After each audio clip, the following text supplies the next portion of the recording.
Stressé avant une réunion importante? En panne d'idées? Ou soulager son dos au bureau? En quelques minutes, la boîte à outils vous propose des exercices simples et faciles à reproduire. Accessoire indispensable de votre quotidien, ce podcast fera de votre mieux-être au bureau une réalité. La boîte à outils est réalisée par YoBureau en collaboration avec Oriane Jurado, naturopathe et professeur de yoga. Bonne écoute!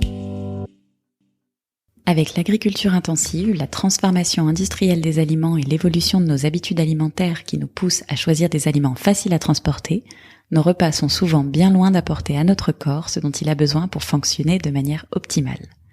Ajoutez à cela régime à la mode et diète en tout genre, et nombre d'entre nous se retrouvent complètement perdus quant à l'alimentation à privilégier, en plus de souffrir de fringales, de fatigue postprandiale et de diverses problématiques liées à l'inflammation chronique.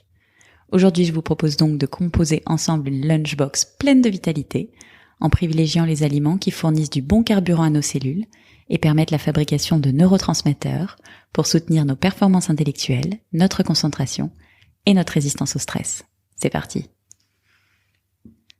Le maître mot pour cette assiette, une alimentation à la fois riche sur le plan nutritionnel, pour servir nos facultés cognitives, et facile à digérer, pour éviter la somnolence d'après-repas.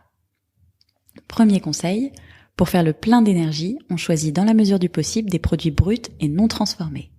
Exit les plats préparés gorgés de graisses saturées, d'additifs et de sucres raffinés qui épuisent notre organisme et nous avec. Il va falloir se retrousser un peu les manches, mais promis, on va faire simple. Commencez par faire la part belle aux légumes. La tomate dans le burger ou la feuille de salade autour du rouleau de printemps ne suffiront pas, car nous allons leur consacrer une bonne moitié de l'assiette.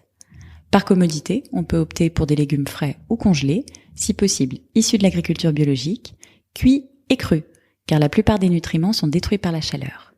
En ajoutant ainsi une portion de crudité ou un jus de légumes, on s'assure d'éviter les carences en vitamines indispensables pour le cerveau, comme la vitamine C.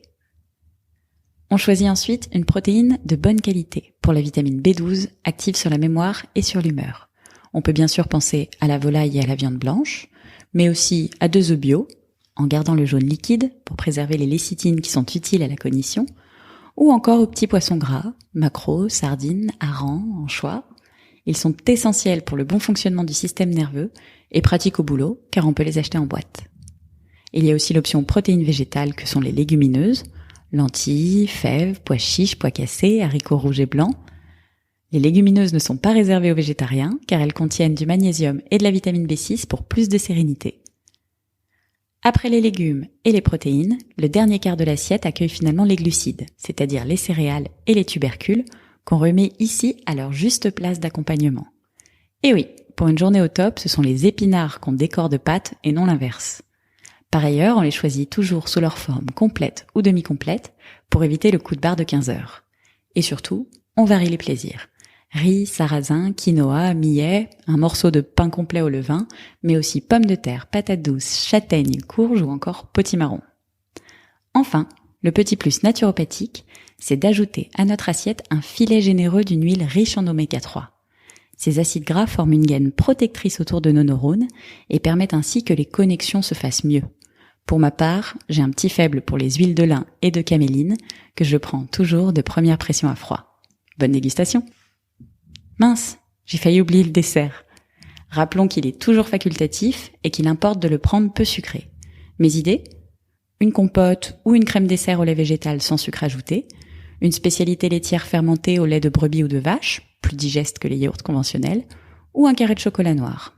Quant aux fruits, on les préfère en dehors des repas, car leur digestion est très rapide et ils ont donc tendance à fermenter s'ils stagnent trop longtemps dans le tube digestif. Pour finir, ne négligeons pas de bien mastiquer et de manger lentement, dans le calme, à distance des écrans.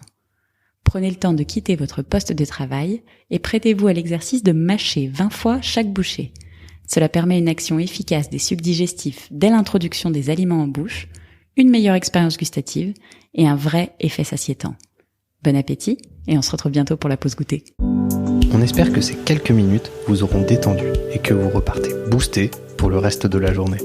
N'hésitez pas à partager, laisser un commentaire et mettre 5 étoiles. Merci à Oriane pour cet épisode. À bientôt!